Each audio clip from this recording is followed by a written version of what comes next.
because I grew up in Alaska and it's part of who I am. It's ingrained in me. I mean, we have outsourced and offshored and free traded and deregulated ourselves to death. And, it's time that we reclaim the American middle class. It's time we reclaim a manufacturing sector in this country.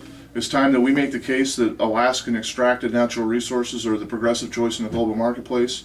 That's the voice we're going to bring to Washington, D.C. Right now, we're still trying to come out of a double-dip recession.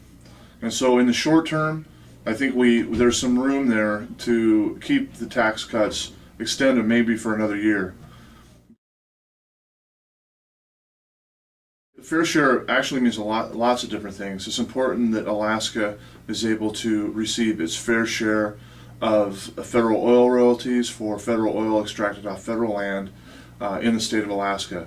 It's important that, as a matter of revenue sharing, that Alaska extracts its fair share for all revenue that's generated off federal land. So that's one part of fair share. Another part of fair share relates to the history of the American West.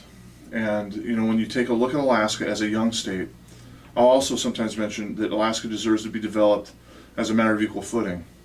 And what that refers to is the investment that was made by the East, by the northeastern United States and by Washington, D.C. in the development and expansion of the American West.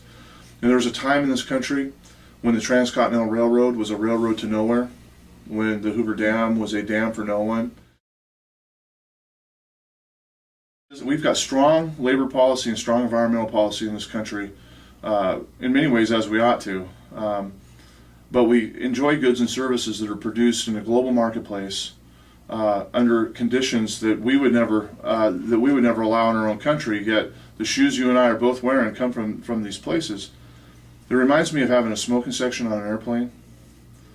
You may feel good about sitting in the back of the plane, but eventually the toxin fills the chamber. The idea of having federal loan guarantees and helping ease the regulatory and permitting environment. You think about Alaska's gas. My position on Alaska's enormous North Slope gas resource is I support whatever plan brings that gas to market and puts Alaskans to work. There's a limit on the capacity of any nation's power, even the most powerful nation in the history of humanity, being the United States right now. My standard when I vote to appropriate or I vote to send anyone in harm's way, I will be dogged with the administration about making sure that we have a clear objective, a crystallized mission, that we fully understand what success looks like. I think that there still is a lot of enabling conditions in Afghanistan that potentially, if we left, could reignite relatively fast. I think that we need to give General Petraeus a little bit of time to help us refocus and crystallize our mission in Afghanistan. I think we need to secure the border. I think we need to enforce the laws we have on the books. I also think that we need to find a way to curb demand for illegal labor in America, to maybe actually start to look at the source of why labor comes across. The last thing on the immigration question is I also think that we're a humane people when we talk about values.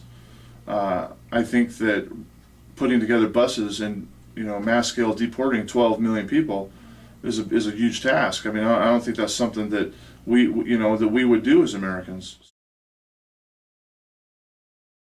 I mean, I think that we are a natural resource state. I think being against oil and gas in Alaska is a little bit like being against farming in North Dakota. I mean, it's part of who we are. It's part of the makeup of our state. I think that I know a lot of Alaska Democrats who have individual liberty concerns, the growth of government in their personal lives. I think there's a streak of that in the Alaska Democratic Party.